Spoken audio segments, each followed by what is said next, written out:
Sí, ahora sí, sí, señor. Ya. Ok, muchísimas gracias. Bien, muchachos, antes de comenzar, cuénteme cómo les fue con el taller de programación orientada a objetos.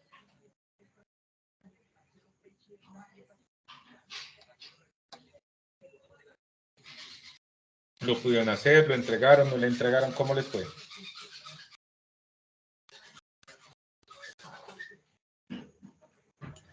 ¿Preguntamos el de programación orientada a objetos? Sí, señor. Sí. El taller 3. ¿El 3? Sí, sí, el 1, 2 y 3, sí, yo los entregué. Interesante, bueno, bien interesante. Es un tema complejo, ¿no? La programación orientada a objetos es un tema complejo. Igual el viernes voy a programar una sesión, pues les informo. Extemporánea. En la mañana, muy seguramente. Yo les comparto el anuncio por el chat del grupo para que hagamos una revisión, porque hay muchos conceptos que de repente sí resultan complejos, sobre todo lo que tiene que ver con relaciones y cómo se crean esas relaciones, cuando son relaciones de uso o son herencias, que son como las más usuales. El concepto de clase, el concepto de instanciación de objeto de una clase. Entonces ahí, para los que estén interesados, voy a abrir una sesión. No les confirmo el horario porque tengo que verificar la disponibilidad del día viernes, pero el jueves les estoy, o sea, mañana, les estoy publicando el horario. Para los que deciden participar, cuéntame. ¿Sería el taller del taller 3? Esas inquietudes, sí, para el Como viernes. siempre, vamos a hacerlo, vamos a hacer el tour completo, ¿no? Desde el requerimiento, pasando por el diagrama de clases y la construcción de la programación de la clase ya en un lenguaje orientado a objetos como es Java. Pero recuerden que el taller 1 es identificar una clase y dos objetos de la clase de una manera bastante empírica. La segunda es diagrama de clases a partir del lenguaje unificado de modelado UML. Y la tercera es convertir esas clases que ustedes identificaron y modelaron en UML en código. Entonces, digamos, si bien nosotros los vemos como tres talleres diferentes, es una misma línea de construcción de software. Entonces, la idea es hacer como una revisión desde el requerimiento, pasar por el identificar clases, objetos, hacer el diagrama de clases y la codificación de ese diagrama de clases. En una sola sesión para que vean todo. Y les sirve pues para cualquiera de los tres talleres en los cuales tengan dudas. Sí, adicional al tema digamos, de los conceptos de programación de objetos que no son fáciles, digamos, de apropiar, ¿no? Porque como que viene uno pensando más en una programación funcional, ¿no? Que es lo más típico y como lo más sencillo y lo más rápido de Exactamente. entender las funciones. Pero adicional a que el tema, digamos, de la programación de objetos y las clases y las instancias, instanciar y las herencias y todo eso son conceptos que hay que manejarlos. Adicionalmente, profesor Andrés, está el tema de la instalación de Java, ¿no? Es decir, es un lío. Vas a instalar el paquete de Java, ya es un reto. Ya de por sí, total. Ya Ese es el de instalarlo y que funcione es un reto. ¿Usted nunca se ha pensado en utilizar, por ejemplo, algo un poco más sencillo y más didáctico, inclusive como Python? Es que Python es muy ágil, muy rápido y tiene... Y fácil de instalar, ¿no? Sí, digamos, hice interpretado y entonces uno baja un programa, baja el archivo y arrancó, funcionó, comience a programar. Y me parece que, digamos, como aborda el tema de la programación orientada a objetos, que no es tan, digamos, tan robusta como lo hace Java seguramente, de todas maneras es muy sólida y muy fuerte. Claro, ahí pues, digamos, tiene razón, puede ser un poquito, digamos, pero ahí como para mitigar el golpazo, también hubo una suite de programación orientada a objetos basada en Java, que es mucho más sencilla, ¿no? ¿Cuál? Bueno, se me escapa el nombre, es que realmente no la uso, yo les mandé BlueJ. eso, Blue. Ajá. BlueJ. Sí, pero yo la descargué, pero no. Yo lo hice por ejemplo, claro. IntelliJ IDEA, que me parece que es más, un poquito más amigable que ese otro que utiliza mucho los programadores. ¿Cómo se llama? Creo que el que usted mencionó en clase, de Java. ¿Cuál? ¿Eclipse? El ID que Los ejemplos se hicieron en Eclipse. Eclipse, pues exacto. El brutal, el que sí es un monstruo para programar es NetBeans. Uy, NetBeans es horrible. Eso no más por instalarlo es un camello. Sí, no, la ventaja de NetBeans, pues para que se vayan dando ideas, tiene un componente que es muy bueno, que es el para desarrollar interfaces web. Perdón, no interfaz web, para desarrollar interfaces. Sí. Entonces, que, por ejemplo, que en Eclipse tocaría casi desarrollarlas a manito. Imagínense, es como desarrollar una interfase. Si ustedes han hecho, digamos, diseño de páginas web, pues hay dos maneras, ¿no? Hay una muy gráfica, de colocar cositos y arrastrar cositos. Una foto, que aquí aparezca un menú en la parte superior.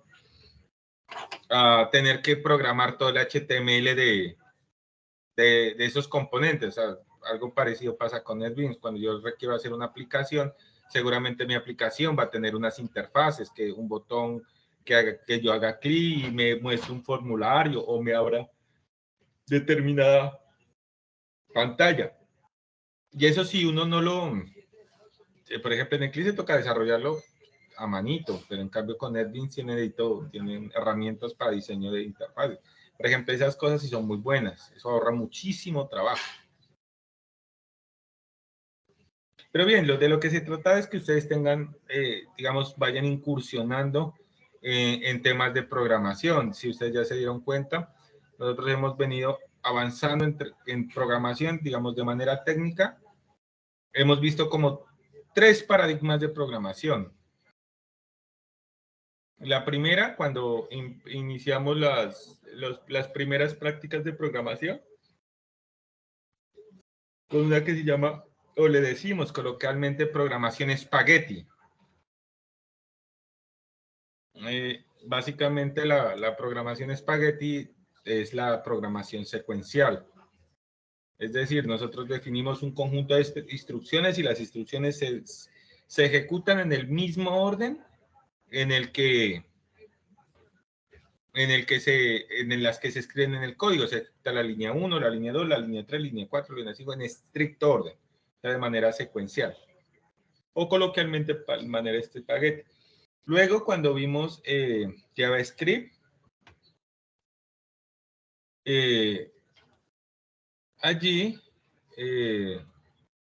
se miraba o se intenta algo que se llama una programación funcional, es decir, crear pequeñas funciones que se especialicen en determinada ejecución de código. Todas las funciones pueden ser llamadas. Y el orden, pues, no se ejecutan de acuerdo al llamado de las funciones. Y por último, esa programación en Java, que es programación orientada a objetos.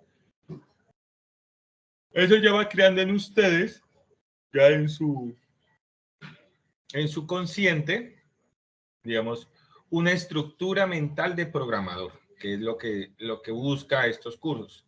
Digamos, sembrar ustedes sembrar la semilla del pensar como programador, y a partir de eso, ustedes en su quehacer diario vayan profundizando en los temas que les resulten más interesantes. Bien, entonces ahí les dejo la cuñita, día viernes, muy probablemente sesión. Me gustaría mucho que fuera por la mañana, que es como el horario que más se me facilita. Para los que no pueden asistir, pues yo generaré el video de la sesión y se los compartiré. Bien, arrancamos, pero para arrancar, me confirman que me están escuchando, ¿cierto? Sí, señor. Listo, esta semana arrancamos una nueva fase dentro de su etapa formativa, que corresponde al módulo 5 o fase de la fase de aplicación. Recordemos que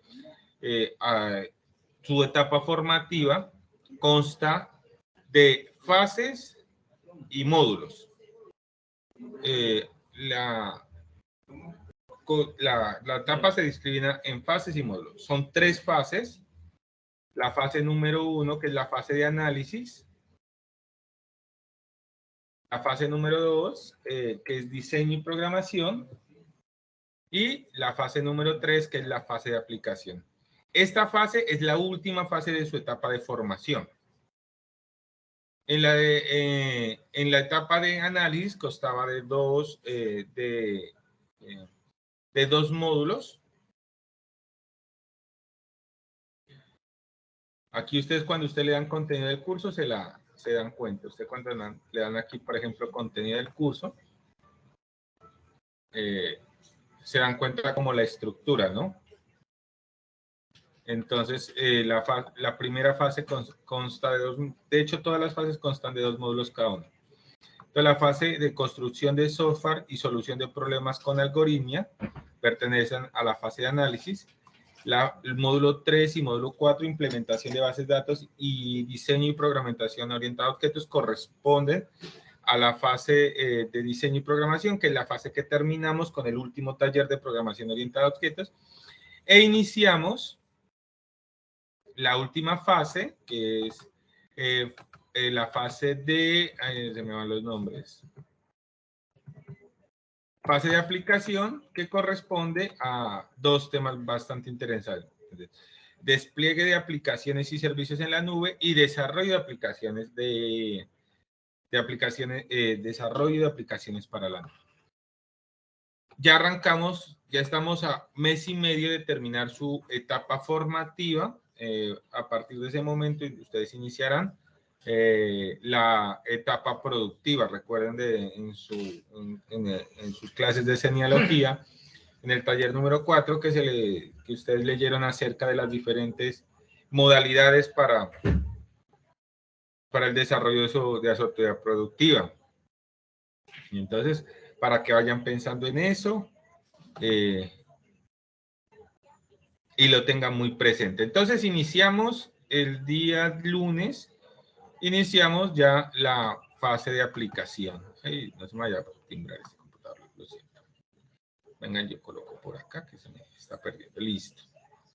Iniciamos con ustedes las fichas 240-51-16 y 241-51-17. Ustedes en este momento, la 240-51-15 no arranca esta semana este módulo. Lo arranca la próxima semana, eso por disposición de sus respectivos cronogramas. Ahorita la ficha 240-51-15 tiene 2 instructores transversales. Ya finalizan esta semana, finalizan con uno de los instructores transversales, entonces ahí se entra a programar.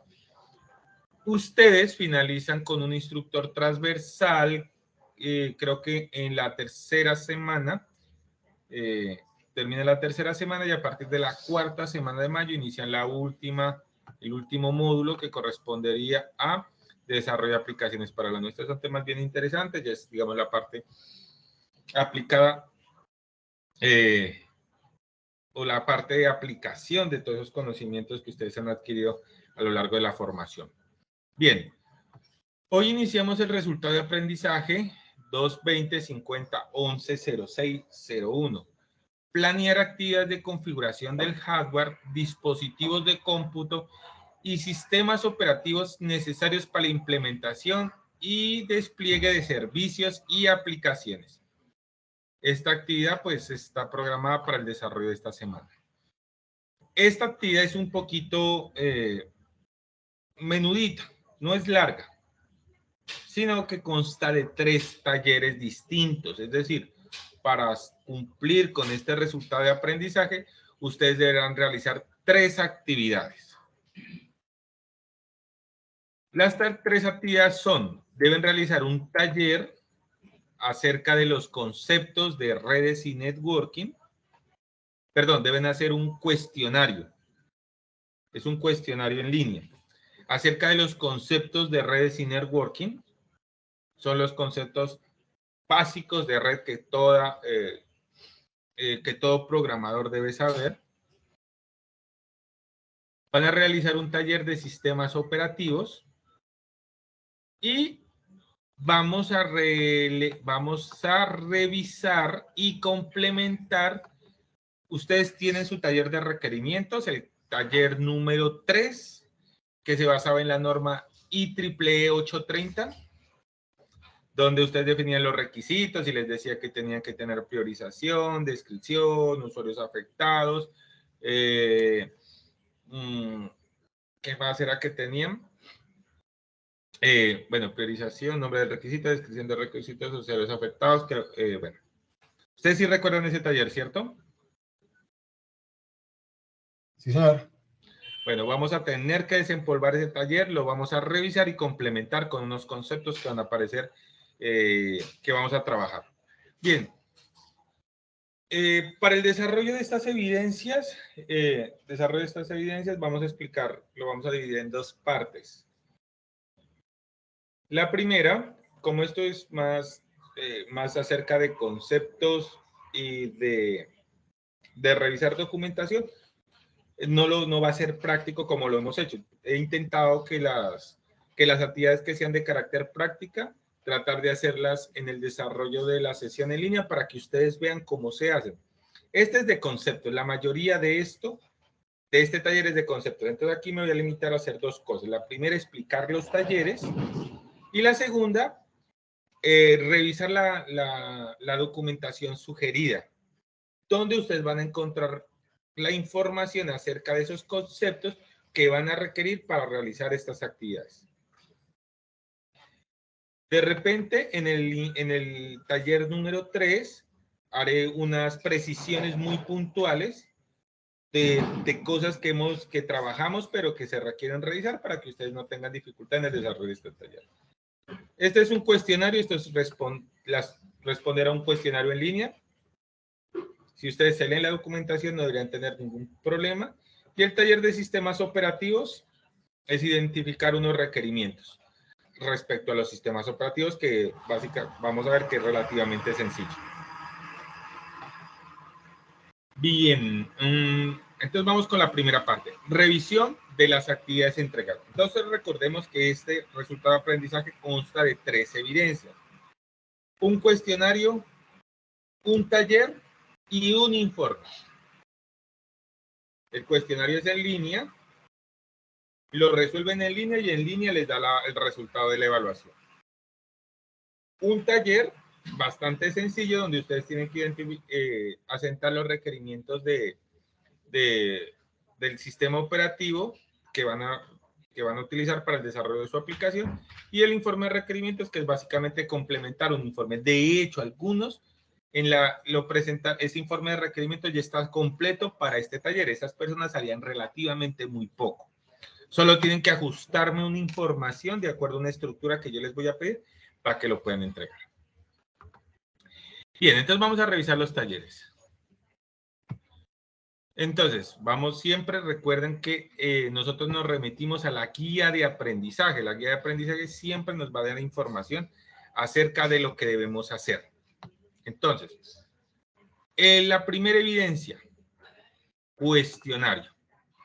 Entonces dice lo siguiente: la actividad debe abordar los conceptos básicos de redes y networking, para lo cual se verá dar respuesta a un cuestionario de respuestas de selección múltiple. A continuación se relacionan algunos aspectos a tener en cuenta para la realización de la actividad. Estudiar detenidamente los conceptos y características definidos en los conceptos formativos de conceptos básicos de redes y networking. Y revisar el video sugerido como material complementario del componente formativo. Entonces, vamos a ver qué nos están diciendo allí. Entonces, atención muchachos. Evidencia número 1. Nos vamos a dirigir a herramientas, contenido del curso. En contenido del curso, vamos a darle clic en proyecto, nos vamos a ir a módulo 5, despliegue de aplicaciones y de servicios para la nube, y le vamos a dar guía de aprendizaje 5. El primer link corresponde a la guía de aprendizaje que les acabo de leer, y actividad de aprendizaje GA5 22050 1106 a A1, van a encontrar las 3 talleres o las 3 evidencias, perdón, que se deben realizar. Dice, mire, navegue utilizando los botones de la casita y las direcciones. Solo hay un vínculo para acceder a los diferentes talleres, digo, a las diferentes evidencias, que es esta actividad. Con las flechitas hacia adelante y hacia atrás van a navegar. Entonces vamos a la primera actividad. Entonces, actividad de aprendizaje, opa, se me fue. ¿Por qué se fue? Yo no quería que se fuera. ¿Por qué pasó esto? ¿Qué será? A ver. Okay. Entonces, proyecto, módulo 5. Actividad de aprendizaje 5, actividad de aprendizaje A5, 2, 20, 50, 11, 06, A1. Con las fechas de dirección me ubico en la primera evidencia, cuestionario. Cuando me ubique en el cuestionario le voy a dar ver evaluación. Ustedes le van a dar clic en ver evaluación y pues consta de un taller con 10 preguntas. Van a tener 30 minutos para desarrollar el taller. Y van a tener 3 intentos para realizar el taller. Es decir, si le embarran y lo pierden, van a tener una segunda oportunidad. Si vuelven y le embarran, van a tener una tercera oportunidad. Listo. Entonces, ustedes le dan continuar e inician con el taller. Miren, entonces, las preguntas. Ten en cuenta un concepto de red de datos, a qué se le denomina nodo. Entonces, a un servidor, a una computadora de la red, a un sitio físico donde se resguarda la infraestructura, un software del computador. Las preguntas son del tipo de selección múltiple con única respuesta. ¿Qué significa esto? Se les da 4 opciones, una respuesta verdadera y 3 incorrectas. Bueno, de manera empírica o a la suerte, ¿cuál creen que es la respuesta de esta pregunta? La tercera. Esta, un sitio físico donde se resguarda la infraestructura. La segunda, una computadora a la red. Una computadora. Bien, eso es básicamente lo que tienen que hacer, seleccionar la respuesta correcta. Una vez seleccionen, le dan enviar, inmediatamente obtienen su nota. Aprobado con una A o no aprobado con una B. Entonces, muy sencillo, 10 preguntas. ¿Cuál es el material a formación a revisar? Vamos, aquí en el anuncio de inicio de actividad está el componente formativo que se llama Conceptos Básicos de Redes y Networking. Aquí van a encontrar pues toda la definición y generalidad de redes de datos, modelos de referencia, protocolos de comunicación, puertos de comunicación, medios de transporte, que son los recursos compartidos. Son lecturas cortas, son bastante fáciles de digerir. Entonces no deberían tener ningún problema. Aquí navegan entre definiciones, por ejemplo, qué es una red, modelo de referencia, protocolo, medio de transmisión, puerto de comunicaciones, qué es un modelo de referencia. Entonces, los estándares internacionales, el EEE, la ISO, la ANSI. ¿Qué es un protocolo de comunicaciones?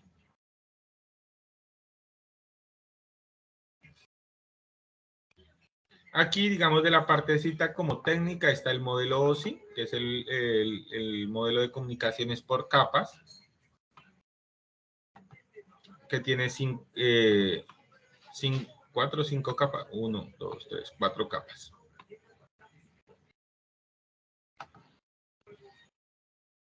Están puertos de comunicaciones, medios de transmisión,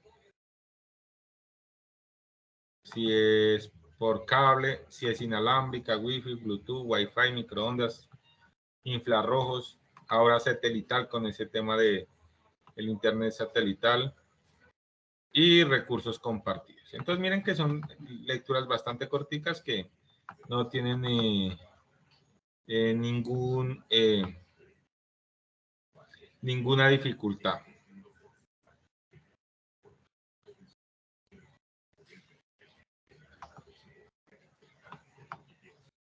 Aquí van a encontrar también una actividad didáctica en la cual hacen emparejamiento entre términos y definiciones, que es básicamente de lo que se trata el cuestionario, básicamente asociar a ciertas definiciones, a enunciados con definiciones. Entonces, por ejemplo, aquí nos arrastramos la pregunta correcta. Por ejemplo, ¿cuál sería la respuesta para Organización Internacional de Estandarización? La ISO. Exactamente. Bueno, ahí van a encontrar diferentes recursos. Algo que sugirió el material es la revisión de los videos. Entonces, ahí se recomienda el tema de la revisión de los videos, son videos en YouTube. No, insisto, miren que los videos son relativamente corticos, de 10 minutos.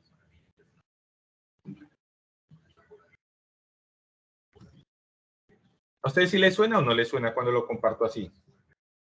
No, señor. ¿No suena? No. Bueno, listo. La idea tampoco es visualizar el video, sino simplemente que lo tengan presente allí. Entonces, recomendación respecto a esto, hacer una lectura acerca de los conceptos y revisión de los videos.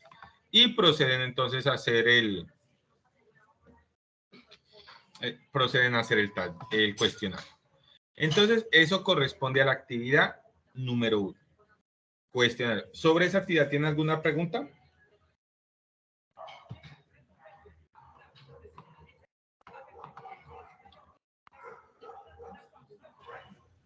No, yo no. Ok, perfecto. Bien, vamos con la actividad número 2. La actividad número 2 trata acerca de sistemas operativos. Entonces, nos vamos a ubicar aquí en la misma actividad y vamos con las pestañas. Miren, en la 2 de 4 está el cuestionario y en el 3 de 4 está el taller sobre el sistemas operativos. Recuerden siempre ver los instrumentos. Cuando se trata de talleres, siempre se deben ver los instrumentos de evaluación.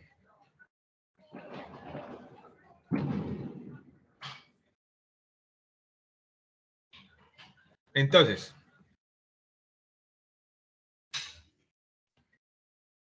hay 3 preguntas a resolver, básicamente el taller. Primera pregunta. Dice, describa con sus propias palabras qué es y de qué se compone una arquitectura cliente-servidor. Cita por lo menos 2 ejemplos en los que se utiliza una arquitectura cliente-servidor. Valor de la respuesta, 35%. Segunda pregunta, describa con sus propias palabras qué es un sistema operativo y por qué es importante tenerlo en cuenta en un proceso de desarrollo de software. 30%. Y finalmente, investigar y detallar 5 productos de software que hayan utilizado en el desarrollo del programa, indicando los tipos de licencia de cada uno de ellos, 35%. Entonces, miren que es a resolver 3 preguntas. Ojo, observación para todos. No se trata de copiar y pegar. Si ustedes se dan cuenta, queremos conocer su opinión frente a la temática que se aborda. Por eso dice, describa en sus propias palabras. Si ustedes copian y pegan, van a tener una calificación de no aprobado, es decir, de D. Ustedes pueden copiar, nadie les dice que no, siempre y cuando respeten las fuentes, pero también necesitamos conocer su opinión respecto a sobre lo que están citando, porque lo citan. ¿Cuál es el objetivo de la cita? ¿Qué tiene como finalidad? ¿Qué es lo que quieren transmitir? Bien, para el desarrollo de este taller, entonces, vamos a revisar el componente Sistemas operativos de red. Aquí está el componente formativo, le vamos a dar ver contenido y vamos a navegar entonces definiciones generales de cliente-servidor. Básicamente, ¿en qué consiste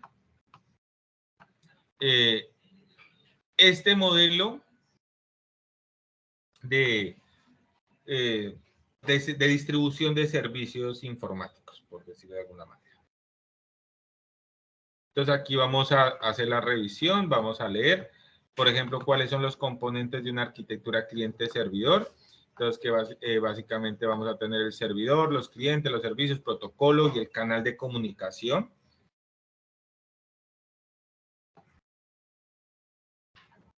Entonces, red, cliente, servidor, protocolo, servicios.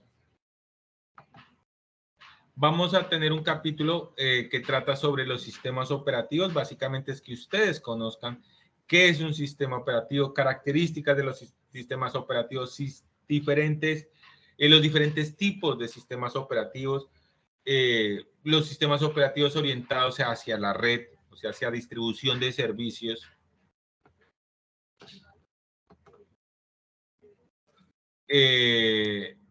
Y finalmente el tema de licenciamiento de sistemas operativos. Entonces ustedes realizan la lectura de este. Aquí van a ver, por ejemplo, en tipos de sistemas operativos según usuario, según la gestión de tareas. Entonces, si es usuario decimos multiusuario, si es de tareas decimos en un sistema multitareas. Si es sobre la gestión del recurso lo llamamos centralizado o federado. Entonces, por ejemplo, los diferentes sistemas operativos, por ejemplo, los Windows. Entonces, el que usa Windows 10, entonces Windows 10 es un sistema operativo, sí es un sistema operativo. Por ejemplo, Mac es un sistema operativo para los que utilizamos celulares Android. Android también es un sistema operativo. iOS para los que utilizan iPhone también es un sistema operativo. Linux también es un sistema operativo. Y las diferentes distribuciones, Ubuntu, Fedora, Mint, Debian, OpenSUSE. Android es Linux, ¿no? Sí, el kernel, es decir, sobre lo que está construido, es Linux. Para los que se preguntan qué es el kernel, es el conjunto de instrucciones mínimas que le permiten a cualquier sistema operativo funcionar en cualquier hardware. Es un componente, lo mínimo que se puede necesitar. Por ejemplo, el kernel de Microsoft Windows se llama DOS. O antes se llamaba MS-2, DOS. Por ejemplo, Mac, Android, iOS y Linux, sus kernel o su estructura, su núcleo, se basa en Linux. O sea que son muy parecidos.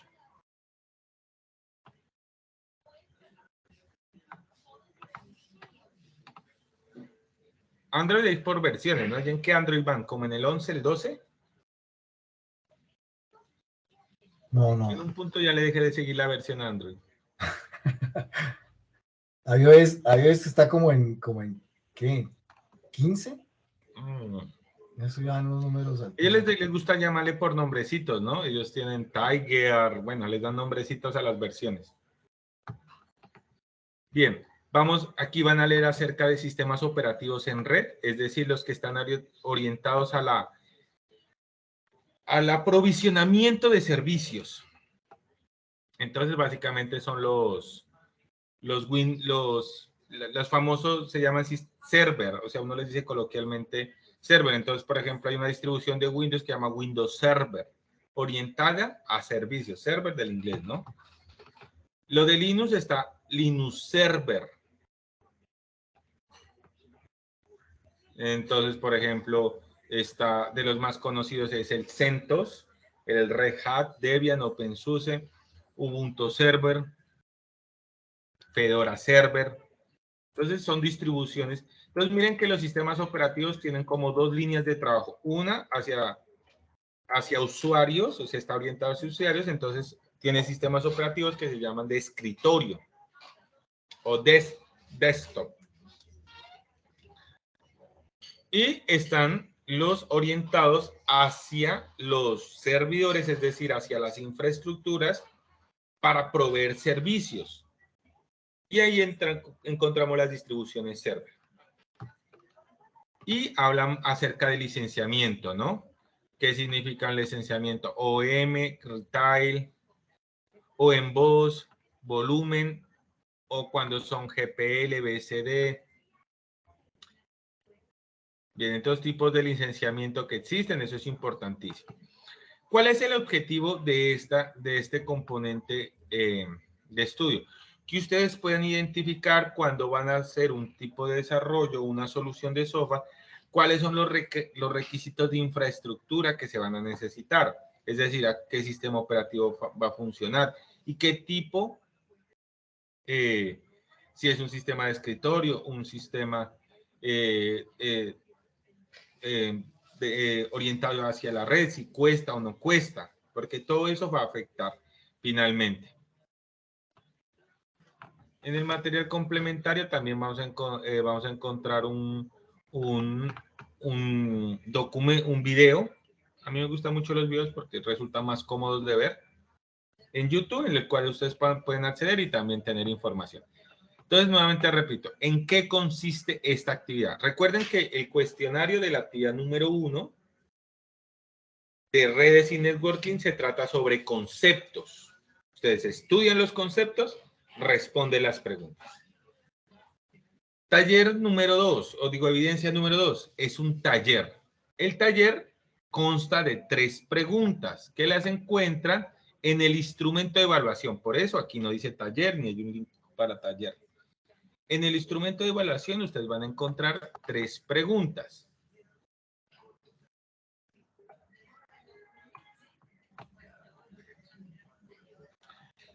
Las 3 preguntas son opiniones. Opiniones. No es definición de conceptos. Ojo, mientras en el cuestionario se tiene que ser muy preciso frente a cada concepto y cada respuesta. En este taller, que es la evidencia número 2, se trata de opiniones, puntos de vista, apreciaciones acerca de un concepto en particular. Los conceptos están dados en cada una de las preguntas del taller. Entonces, ¿de qué se compone una arquitectura cliente-servidor? Entonces digo, no, una arquitectura cliente-servidor consta de 5 cosas. Está el servidor, está el cliente, está el protocolo, está el servicio, está el canal, pues el medio por donde... Y 2 ejemplos. Ah, no, 2 ejemplos, por ejemplo, pueden ser por el correo electrónico, por decir algo. El servidor es el proveedor de correo electrónico, el cliente es el que accede al correo electrónico. Entonces, ustedes investigan 2 casitos puntuales, los describen muy bien y los colocan aquí. El segundo, nuevamente, definición de qué es un sistema operativo y por qué es importante tenerlo en cuenta en el proceso de desarrollo de software.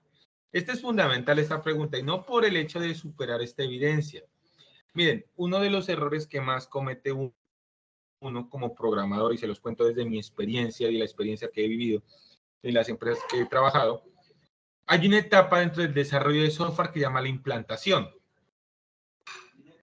Y pasa una situación bien curiosa. Cuando uno programa, es decir, uno hace el desarrollo y hace las pruebas de que todo funciona, generalmente uno lo hace en algo que se considera en el escenario ideal. Es decir, donde nosotros hacemos y desarrollamos generalmente nuestros computadores, donde tenemos todo lo que necesitamos. Nosotros tenemos entornos de trabajo, tenemos IDE de desarrollo, tenemos software para validar requerimientos, para hacer pruebas sobre el código que generamos, bueno, infinidad de cosas. Pero resulta que al cliente le interesa el software funcionando. Y cuando nosotros vamos y ¡pum!, se lo instalamos al cliente, no funciona. Y lo que no funciona es porque nosotros desarrollamos en un ambiente donde teníamos todo y vamos a un computador del cliente donde no existe nada de lo que necesitamos para que funcione. y eso incluye software, por ejemplo. Si uno desarrolla en Java, tiene que el cliente tener algo que se llama la máquina virtual de Java, y si no la tiene, pues obviamente no le va a funcionar.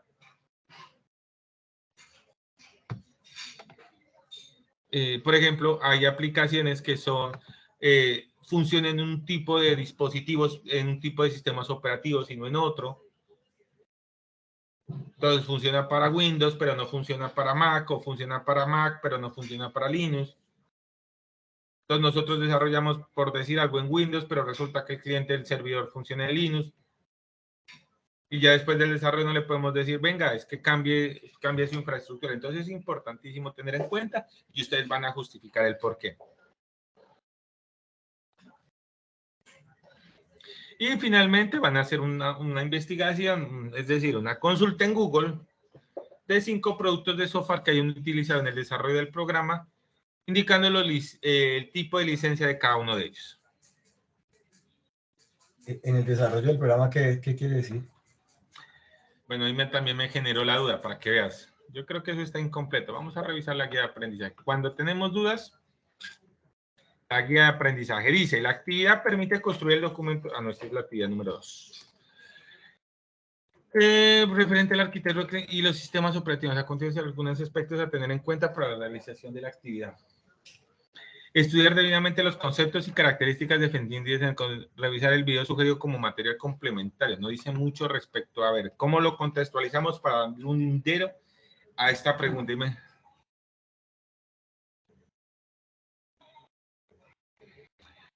Bueno, lo vamos a contextualizar de la siguiente. Esto no tiene otra explicación más clara. No, señor. ¿Cierto que es como rara esa pregunta?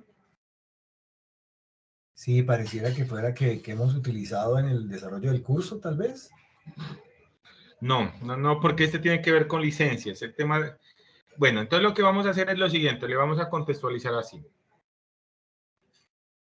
Ustedes van a hacer una investigación de implementación, y esto tiene que ver mucho con lo que les acabo de decir, por eso la voy a contextualizar de la siguiente manera.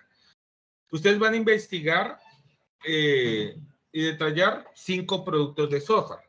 Resulta que cuando uno desarrolla ciertos desarrollos, utilizan ciertas o requieren ciertas tecnologías.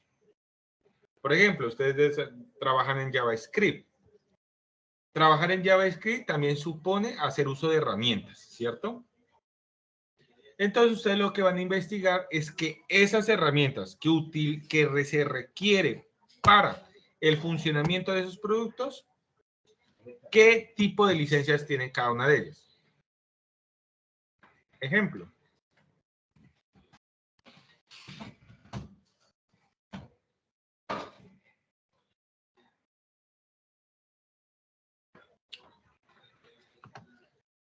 Java utiliza la máquina virtual.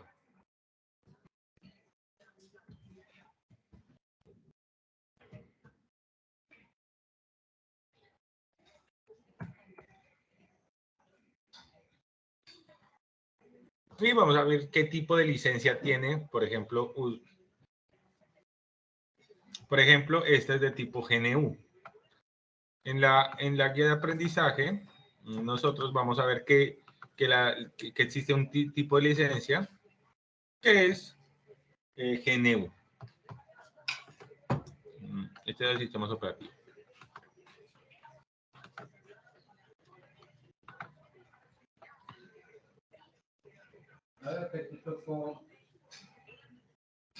Y esta no está.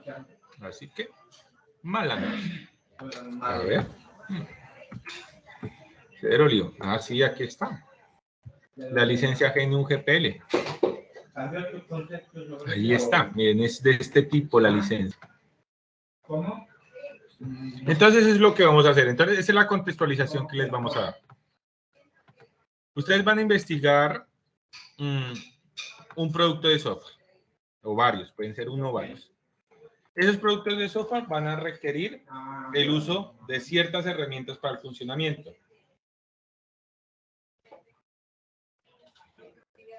Por ejemplo, el que usa Python, ¿qué tipo de licencia es Python?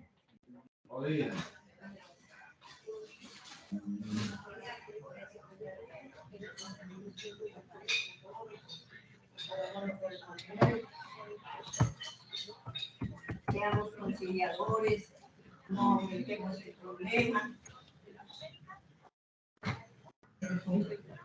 Problema quiere Andrés.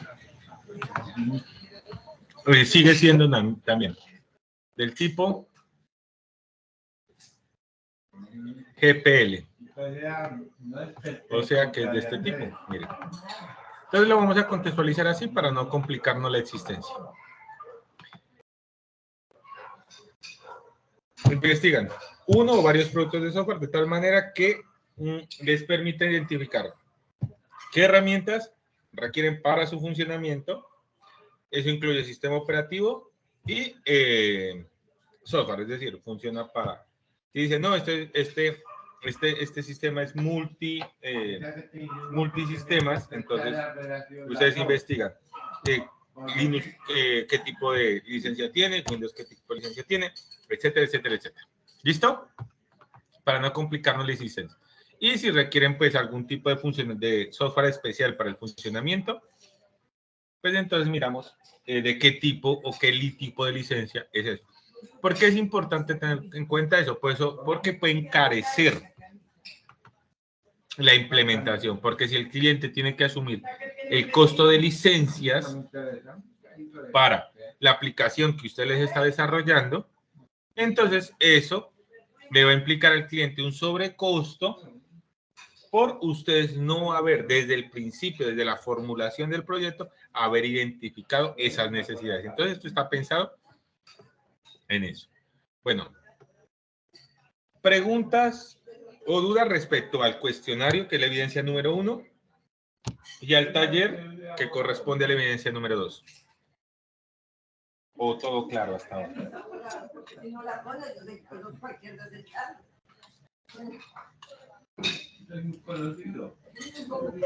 No, yo creo que claro. Yo creo que con esa aclaración del punto 3 ya queda claro. Sí, para no nos vamos a complicar en eso. Simplemente queremos saber en qué sistema operativo funciona, si requiere tecnologías o software adicional para el funcionamiento y licencias de tipo de licencia del sistema operativo y de las herramientas que requiere para el funcionamiento. Listo. Evidencia número 3. Y esta es sobre la cual quiero hacer una precisión respecto a lo que vamos a hacer. Identificación de requerimientos. Entonces nosotros vamos a ir a contenido del curso. Se me cerró este. Vamos a ir a contenido del curso. Proyecto. Despliegue. Actividad de aprendizaje. Recuerden que todas las evidencias están en la misma actividad de aprendizaje. Ojo con eso. Es una evidencia dividida en 3 partes. Entonces, está en el mismo punto, pero ustedes navegan con los botoncitos. Evidencia número 1, evidencia número 2 y evidencia número 3. Entonces, información de levantamiento de requerimientos. Vamos a revisar, como siempre, recuerden las listas de chequeo. Bien, antes de revisar la lista de chequeo, les voy a explicar el taller y voy a hacer unas precisiones respecto a la tema.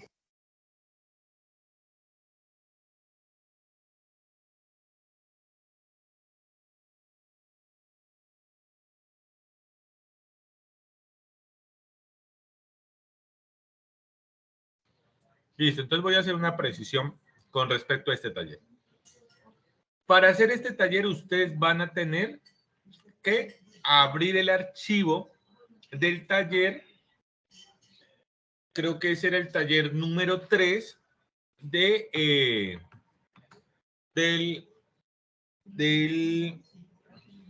ay, se me fue la onda.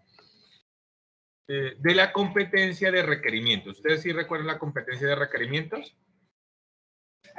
Que costaba como de 5 talleres. Que el primer taller era técnicas de licitación. Sí, que el último usamos un software que tú nos dijiste que bajáramos para armar, subirlo de los requerimientos, ¿no? ¿Ustedes se recuerdan el documento IEEE 830?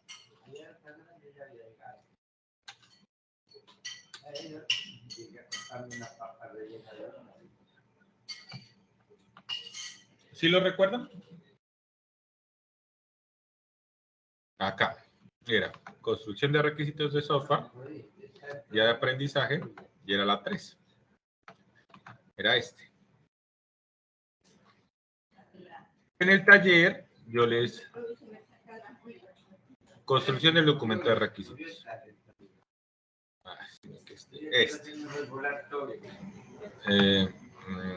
Aquí yo les coloqué, este era el I830.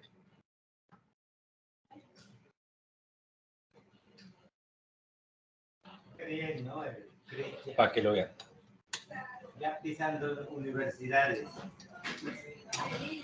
Claro, ya estamos felices nosotros. Documento de especificación de requisitos.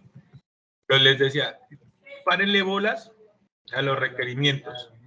Punto 3.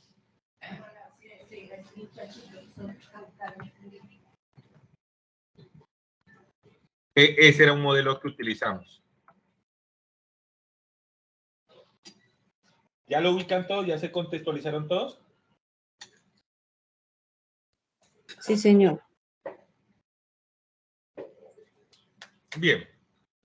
Aquí vamos a utilizar el mismo documento, pero vamos a especificar el punto, mejor dicho, en la especificación de requisitos, vamos a definir los requisitos no funcionales, pero los requisitos no funcionales van a agrupar otra serie de requisitos que están acá, que son requisitos comunes de interfaz, requisitos de rendimiento, otra serie de requisitos. Pero entonces los voy a contextualizar para que los podamos hacer. Es decir, vamos a complementar el punto 3 de nuestra definición de requisitos.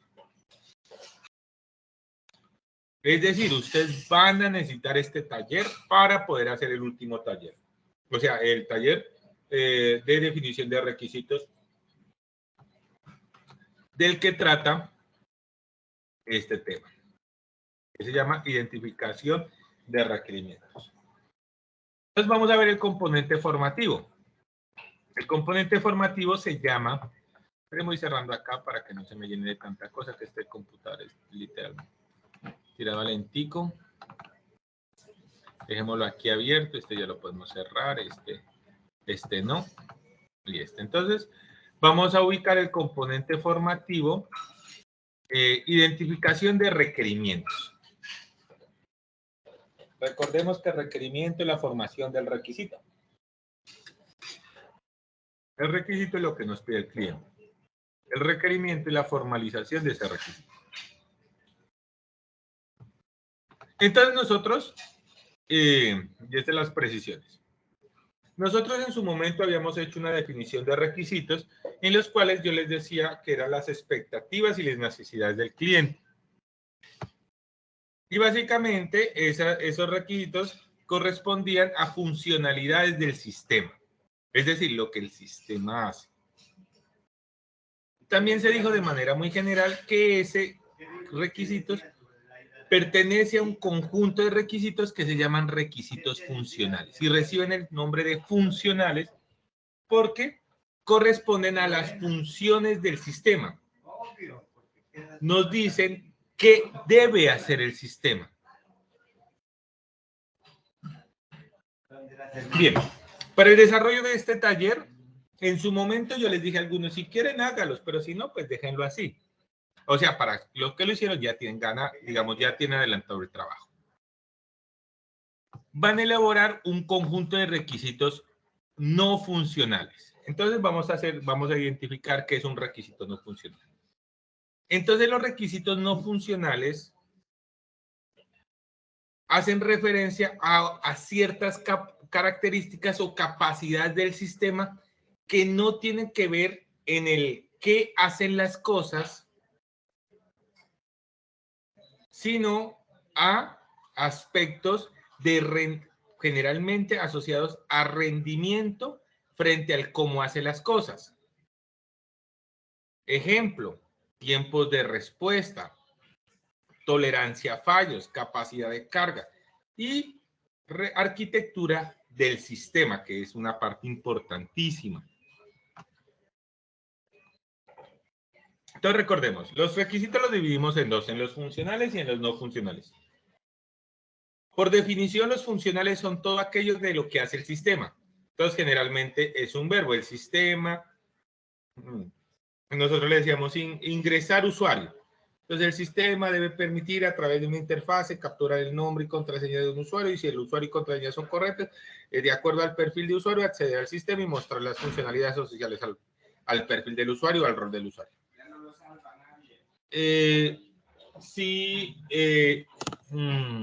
Otro requisito, por ejemplo, capturar usuario. El sistema deberá mostrar un formulario que contiene los siguientes campos que el usuario deberá diligenciar, y una vez diligenciado, deberá registrarlos y guardarlos en una base de datos.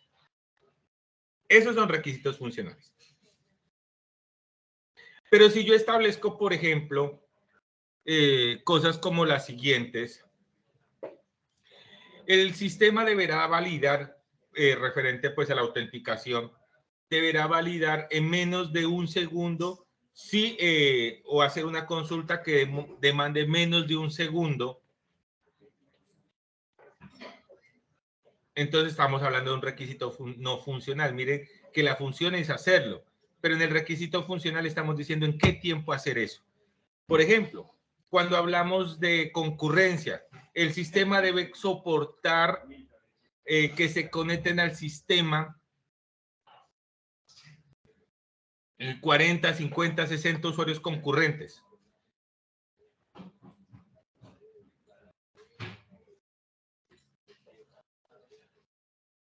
Por ejemplo, podemos colocar requerimientos con respecto a si el sistema presenta una desconexión, deberá mostrar un mensaje en pantalla, bla. Bueno, son, digamos, no frente a ciertas cosas, no son frente a lo que hace el sistema, sino ciertas características a cómo lo hace el sistema. Por ejemplo, cuando hablamos de arquitectura del sistema, yo les comentaba en su momento, les decía, el sistema se desarrolló para funcionar en Windows, en Linux, se requiere tener máquina virtual de Java, se requiere tener instalado Python, se requiere tener instalada una base de datos, o la tecnología de la base de datos, se requiere MySQL, se requiere MariaDB o Oracle, SQL Server. Entonces son características. Bueno, en este caso, pues la necesidad se acerca de eso. Bien. Ahora vamos a ver una caracterización de los requisitos no funcionales. Entonces, los requisitos funcionales se dividen como en tres grandes categorías. Requisitos de producto, requerimientos de producto, requerimientos organizacionales y requerimientos externos. Por ejemplo, en requerimientos de producto están requerimientos de usabilidad. Están los requerimientos de fiabilidad, están requerimientos de portabilidad y están los requerimientos de eficiencia. Generalmente nosotros nos centramos en los requerimientos de eficiencia cuando hacemos requisitos no funcionales. Sin embargo, pues hoy se habla mucho, por ejemplo, de usabilidad, digamos, para los que han trabajado en desarrollo de páginas web. Ahora, por ejemplo, hoy habla uno de interfaces UX o experiencias de usuarios, básicamente, que es toda una ciencia frente al cómo se le deben mostrar las cosas, que le resulte fácil, que no le genere desgaste cognitivo, que sea organizado, bueno, bonito, bueno, muchas cosas respecto a eso. Entonces, digamos, si hay una serie de requisitos mucho más amplia. Frente a requisitos organizacionales, requerimientos de entrega, requerimientos de implementación, requerimientos de estándares. Entonces, por ejemplo, si hablamos de requerimientos de estándares, si vamos a asumir algún tipo de norma, ISO, IEEE, ANSI, requerimientos de entrega, tiempos, requerimientos de implementación. Y están los requerimientos externos, requerimientos de interoperabilidad, requerimientos éticos, requerimientos legislativos, requerimientos de privacidad, requerimientos de seguridad. Aquí ustedes van a encontrar un anexo. Este anexo pues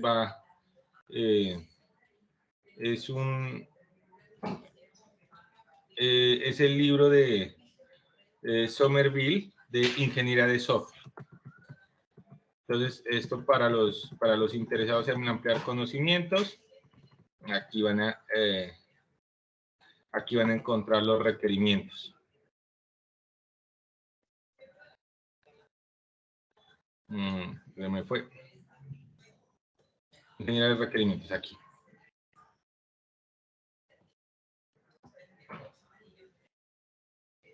La ingeniería de requerimientos. Y aquí en requerimientos funcionales y no funcionales, página 84. Entonces aquí está el libro de Somerville para que ustedes hagan una revisión. A ver dónde está la página 84. 81, aquí está, vea. Ingeniería de requerimientos. Aquí están los requerimientos no funcionales.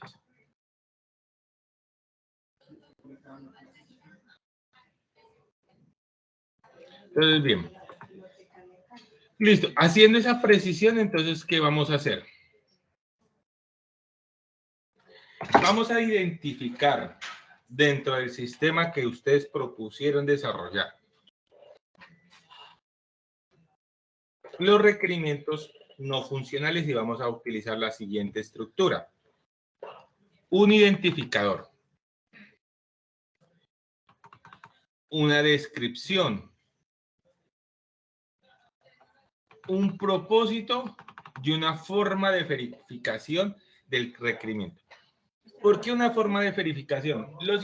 Uno puede usar ciertos adjetivos que son difíciles de medir. Cuando nosotros hablamos de requerimientos no funcionales, debemos tener la capacidad de poder medir esos requerimientos.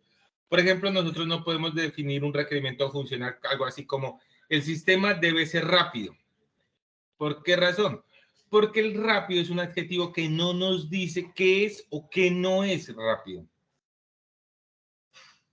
Pero si digo que el sistema tiene que ofrecer una respuesta en menos de un tiempo en específico, digo, debe ofrecer una respuesta en menos de 3 segundos, yo sé que la forma de verificación es medir el tiempo de respuesta. Y colocar, decir, de 10 transacciones, vale hacer el promedio y ese es el indicador que se va a utilizar para medir el tiempo de respuesta. Entonces, nuevamente repito. ¿En qué consiste el taller número 3? En el taller número 3 van a desempolvar su documento I-830 y van a identificar los requisitos no funcionales. Los no funcionales. Ustedes van a identificarlos y a partir de esta tabla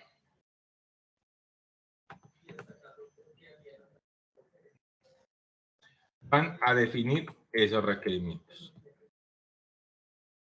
Bueno, aquí hay un contenido pues que ustedes podrán revisar. También es importante que lo tengan en cuenta, que es la arquitectura, despliegue de aplicaciones y servicios. Básicamente, esta parte es interesante porque hay una plataforma tecnológica que se ha denominado LAMP. LAMP incluye 4 tecnologías muy importantes. L del sistema operativo por Linux, A por el servidor web, que es Apache, M por la base de datos que se utiliza, que puede ser MySQL o MariaDB, y P por el lenguaje de programación, que puede ser PHP, Perl o Python. Y aquí hay unas versiones. Estas se pueden descargar, son software libre, e instalar en su computadora. Inmediatamente ustedes tienen un sistema capaz de publicar aplicaciones web. Básicamente está orientado a eso. Pero bien, ahí les dejo eso para su lectura y revisión. Nos vamos a centrar en temas de requisitos no funcionales. Entonces recuerden, taller 830, requisitos no funcionales. Ustedes van a identificar esos requisitos no funcionales y van a utilizar este formato. Miren, propuesta para especificación de requisitos no funcionales. Pum, pum, pum, pum, pum. Este formato. Entonces, ustedes describen los requisitos no funcionales, la cantidad pues que consideren apropiada, los colocan allí y una vez ustedes elaboren el taller, suben la evidencia en el espacio correspondiente. ¿Cuál es el espacio correspondiente? Pues la actividad número 4. Esto por acá. ¿Dónde se me volvió esto? Identificador, aquí no está. Acá está, no está. Acá está. Pum, pum, pum, pum. Aquí. Y taller número 4. Entonces, ver evidencia y publicar su evidencia. Ahora sí podemos revisar el instrumento de evaluación, que era a lo que quería llegar. Ay, se me perdió. Instrumento de evaluación, aquí está. Entonces, ¿qué se va a evaluar en el taller? Entonces, cada requisito no funcional establecido contiene una descripción clara, propósito y justificación. O sea, que ustedes tienen que centrarse en hacer una descripción muy clara, el propósito y la justificación de cada requisito no funcional que identifiquen.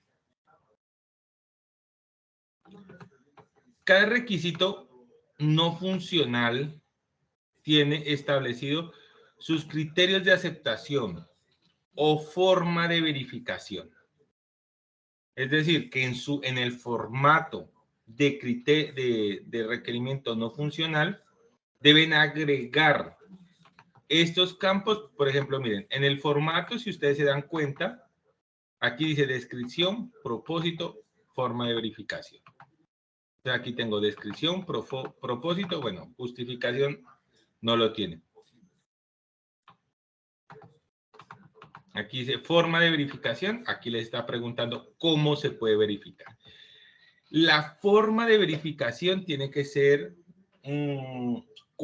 cuantitativa, es decir, que se pueda medir, que no se base en una estructura de subjetiva si le parece bonito, feo, rápido, lento, sino que se base en mediciones concretas. Bien, el documento de requerimientos no funcionales elaborado sigue una estructura ordenada y fácil de leer, portada, introducción, alcance, lista, componente, versión del documento. Incluye elementos mínimos solicitados en el informe. Entonces, tienen que desempolvar su taller de requerimientos, el taller número 3 de requerimientos. En el punto 3.3 van a agregar los requisitos no funcionales,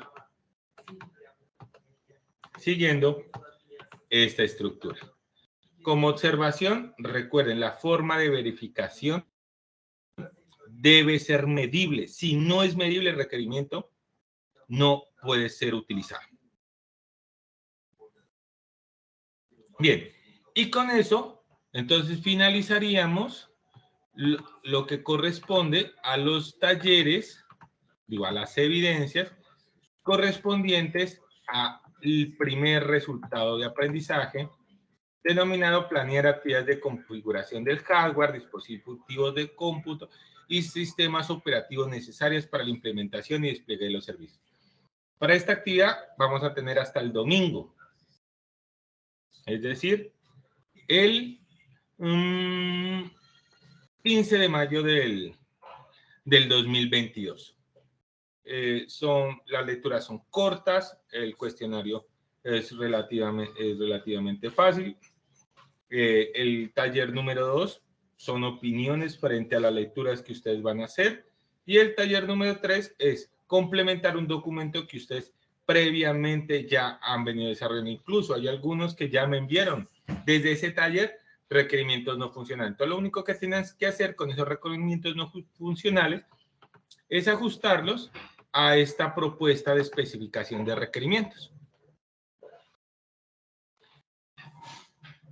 Bien, con esto, entonces, terminaríamos el material para la sesión programada para el día de hoy y quedo atento a preguntas e inquietudes que tengan. Si no hay preguntas e inquietudes, pues entonces procederemos a cerrar la sesión. Los escucho, muchachos. No, señor. ¿Cuándo es el corte, la fecha de entrega? Ah, perdón. 15 de junio. Digo, 15 de mayo. Uy. Para los tres, para las tres talleres, digamos, incluidos, sí. 3 evidencias. Para las Sí, tres señor. evidencias, 15 de mayo, hoy eso, uy, hijo, chica. Ok. Instructor, Dime. es que lo que pasa es que yo estoy atrasada lastimosamente como en 4 o en 5 sesiones. Entonces era tengo toda la intención pues de desatrasarme. Entonces era para ver si me podías hacer un favor y me podías mandar como un correo señalándome cuáles actividades son las que me faltan, porque es que ya como son varias, ya como que perdí la cuenta y no sé qué videos buscar, no sé cómo hacer para desatrasarme. Listo, Camila. Entonces vamos a hacer lo siguiente. Mañana, por la mañana, me vas a enviar un WhatsApp recordándome. Entonces yo te organizo los videos y los talleres de acuerdo a las evidencias que yo encuentre como no presentadas. Listo, instructor, mil gracias. Entonces yo mañana te recuerdo. Johan, Instructor. sí, es el mismo informe, no tienen que hacer un nuevo informe, es el mismo informe 830 que ustedes ya presentaron. Lo único que van a hacer es editar el documento. En la sección de requerimientos no funcionales, van a describir los requerimientos no funcionales. Una vez lo tengan descrito, y ese mismo documento me lo envían. En eso consiste el taller. Instructor. Te escucho. Dime, Henry. Sí, señor. No, lo que pasa es que de pronto, bueno, Fran decía que hasta el 15. Bueno, pues se nos acortan un poco los días, porque es que ahí en la plataforma, pues ahí, bueno, supuestamente empezamos el 9, ¿cierto? Pero igual hasta hoy tuvimos ¿qué? O sea, el encuentro acá para los talleres, ¿no? Pues ahí ya se pierden como 3 días, digo yo.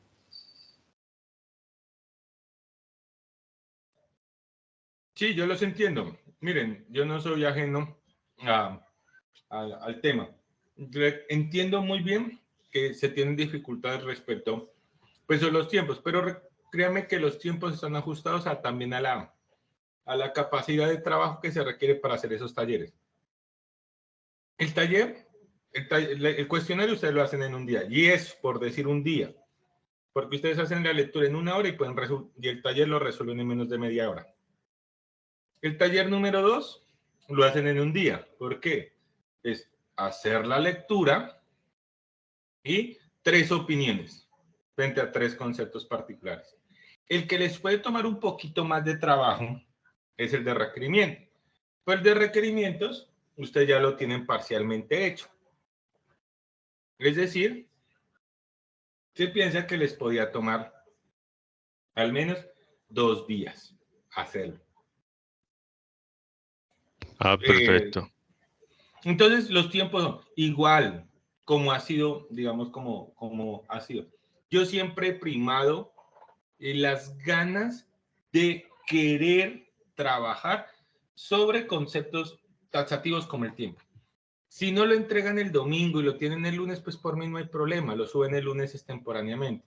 Pero sí es importante darle fechas y tiempos a las cosas para que no se les acumule el trabajo, porque si yo dejo fechas abiertas, la cantidad de trabajo que se les viene va a ser significativo, y si no pueden hoy con un taller, mucho menos van a poder la próxima semana que se les acumule 3, 4, 5, 6. Entonces también es por eso importante manejar esos tiempos. Entonces, los tiempos se les administra pensando en eso. Primero, en la capacidad de tiempo que ustedes deben requerir para elaborar el taller. Y segundo, organizarles de tal manera que no se les acumule talleres en el tiempo y ustedes puedan ir evacuando paulatinamente esos talleres y cumplir con sus compromisos. Ah, correcto, instructor. Instructor, otra cosita, es que en cuanto, bueno, es de la materia orientada a objetos, es que el del taller 2, pues de ese sí no tengo pues la calificación aún, todavía. De uno de diagrama de clases. Sí, yo le contaba, apenas se conectaron algunos. Solo algunos tienen las notas. A otros no les estoy viendo la nota. Yo esta semana me pongo al día con el tema de notas para que ya les aparezca. Yo espero que de aquí al viernes que hagamos la sesión de refuerzo, que vamos a ver, de hecho, programación orientada a objetos, y para los que no estaban, les extiendo la invitación día viernes, muy probablemente en la mañana. Voy a hacer una sesión de refuerzo para todos aquellos que requieren una asesoría adicional en tema de programación orientada a objetos. Entiendo que el tema es complejo, es denso y muchos han tenido dificultades frente a la entrega de esas evidencias. Entonces, lo voy a presentar el viernes. Vamos a hacer todo el proceso desde el requerimiento, identificar clases, identificar objetos, crear el diagrama de clases y hacer el proceso de codificación, de tal manera que veamos todos los conceptos que se requieran para hacer talleres 1, 2 y 3. Y los que tengan dificultad en alguno de esos, o bien lo revisen y corrijan y lo vuelvan a presentar, o bien si no lo han presentado, lo presenten. Perfecto, señor. Ya vamos como en un 70% de todo el material del curso, ¿cierto, profesor? ¿O más? Sí, señor, les cuento. Entramos a la fase final. Nosotros vamos exactamente como en el 66-70% de todo el tema. Tenemos mes y medio para terminar. Es decir, a partir de hoy, son entre 5 y 6 semanas las que tenemos, en las cuales terminamos la etapa formativa. Recuerden que para aprobar la etapa formativa deben cumplir con todas las evidencias. Digamos que durante la etapa formativa les doy gabela y todo el cuento. Si no han podido presentar, presenten, así se demoren, voy detrás de ustedes, les mando correos, hago sesiones de refuerzo. Pero finalizada la etapa formativa, quien no la aprueba, no puede iniciar la etapa lectiva. Y ahí sí, ese va a ser un problema, porque si no hace la etapa no hace la etapa productiva, perdón, no era electiva, si no realiza la etapa productiva, pues no van a poder ser titulados. Y disculpe, ¿la formativa cuándo termina? Más o menos. Es fecha tentativa 18 de junio. Y después sigue otra etapa que se llama electiva, y ¿dijiste? No, ahí me confundí, aclaro. Son 2 etapas su proceso de formación. La primera etapa dura 9 meses y se llama etapa lectiva. En esos meses ustedes reciben toda la formación y el entrenamiento de sus diferentes instructores, los transversales y el técnico. Luego, una vez termine la etapa... Señor. ¿Qué es la que estamos viendo? Exactamente. Esa termina el 18 de junio. Posteriormente, inician otra etapa que se llama etapa productiva, que son las prácticas. Entonces, allí ustedes deben utilizar alguna de las modalidades de etapa productiva. ¿Ustedes recuerdan cuando vieron semiología cuáles eran las modalidades?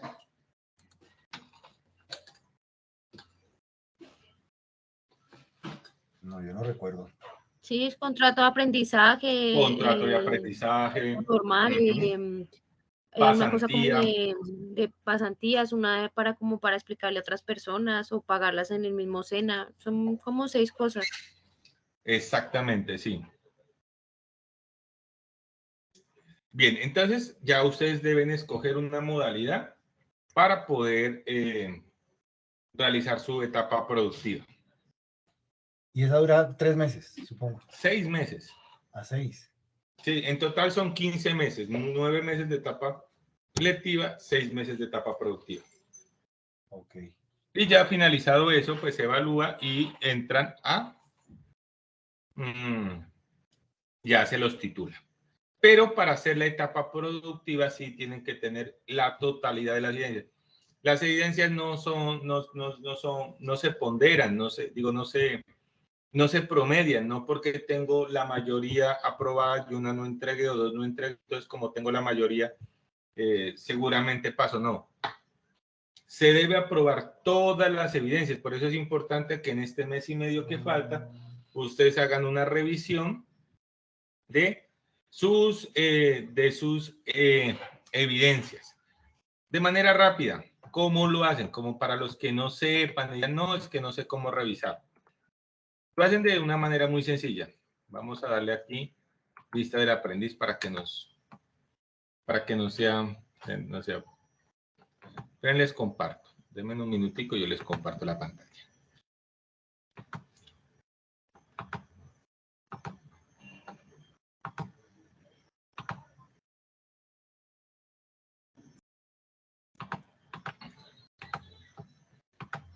Listo. Por favor, me confirman si están viendo mi pantalla. Correcto. Listo. Entonces ustedes se van a ir a evidencias. Y en evidencias, ustedes le van a dar ordenar por fecha ascendente. Todas las de amarillo las deben tener evaluadas. Todas las de amarillo. Y deben tener una A o una D. Si no tienen una nota, pueden pasar 2 cosas y se pueden dar. La primera es que su instructor no haya evaluado esa evidencia, si ustedes la subieron. La segunda es que ustedes no hayan subido la evidencia. Entonces, ustedes verifican aquí qué tipo de nota. Esto con respecto a las evidencias. Esto no muestra talleres ni presentaciones en el foro para que lo tengan en cuenta. Esto solo corresponde a los talleres o entregas que nosotros hacemos.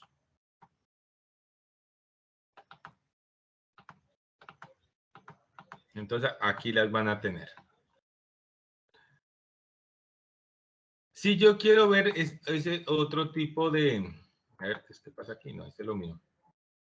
Si yo quiero ver otra manera de ver mis evidencias, lo puedo hacer por portafolio de evidencias. En el portafolio de evidencias voy a tener evidencias, evaluaciones, foro, información de portafolio. Bueno, generalmente son estas 3. Hay foros evaluables, hay evaluaciones que son, por ejemplo, el cuestionario es una evaluación.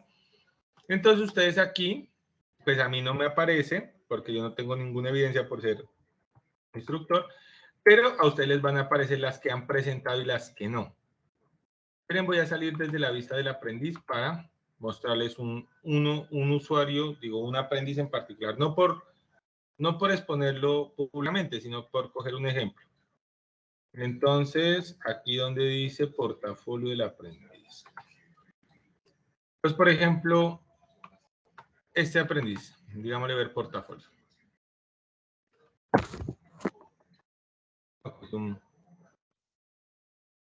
Este no es un buen aprendiz para ocultar portafolio. Otro. Este sí. Entonces miren que las que han entregado aparecen como blanquitas y con un clip. Y las que no he entregado les aparecen grisecitas. Entonces, si las tiene grisecitas es porque no la ha entregado. En este caso, las grises es que definitivamente no ha entregado.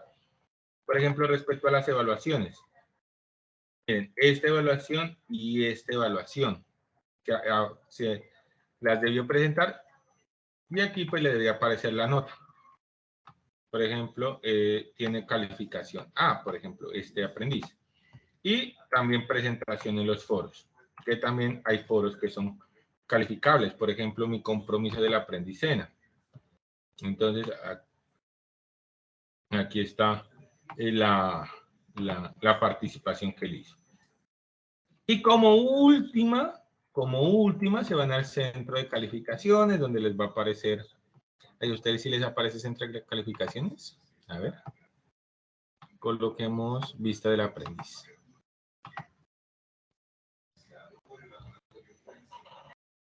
Entonces, ustedes se van a calificaciones. Y de allí les tienen que aparecer sus calificaciones. Entonces, si no les aparece su calificación en estos cuadritos, es o dos cosas, o no los han evaluado o no han presentado la actividad. Entonces tienen diferentes maneras para que ustedes puedan hacer su revisión. La más sencilla, evidencias, y organizarlas cronológicamente. Pero eso es lo malo de esto, es que no les muestra ni foros, ni cuestionarios. Además que hay unas que dicen que no hay archivo, pero sí lo hay, sino que yo lo subió tarde. Pero ahí no lo leen. Sí, el RAM, pues, Territorion tiene sus contras, ¿no? No es tan, en algunos aspectos no es tan práctico. Pero bueno, los que tengan dudas, inquietudes frente a evidencias que no hayan podido entregar o que no les hayan sido calificadas, me avisan, por favor. Me escriben un WhatsApp, me lo mandan al interno si no quieren exponerse públicamente, o por el chat del grupo me escriben, yo no tengo ningún problema. La semana pasada casi no respondí porque estuve en otro tipo de actividad. Ya esta semana nuevamente estoy centrado con ustedes y nada, desde ayer a todo el que me está escribiendo le estoy respondiendo con respecto a ayuda a talleres, respecto acerca de evidencias, dificultades, sobre cualquier cosa pues sobre la que me han preguntado. Bueno, muchachos, entonces, si no es más, finalizaríamos la sesión de hoy. Como siempre, agradeciendo su participación e invitándolos, pues sea el momento para decirlo, aquellos que están con dificultades, con evidencias atrasadas, que me informen para que miremos el mecanismo y se pongan al día. Se nos está acabando el tiempo. Vale, sí, señor. Muchas gracias. Feliz noche. Bueno, una feliz noche, que tengan un feliz descanso. Feliz noche. Muchas gracias, instructor. Gracias, instructor. Gracias, instructor.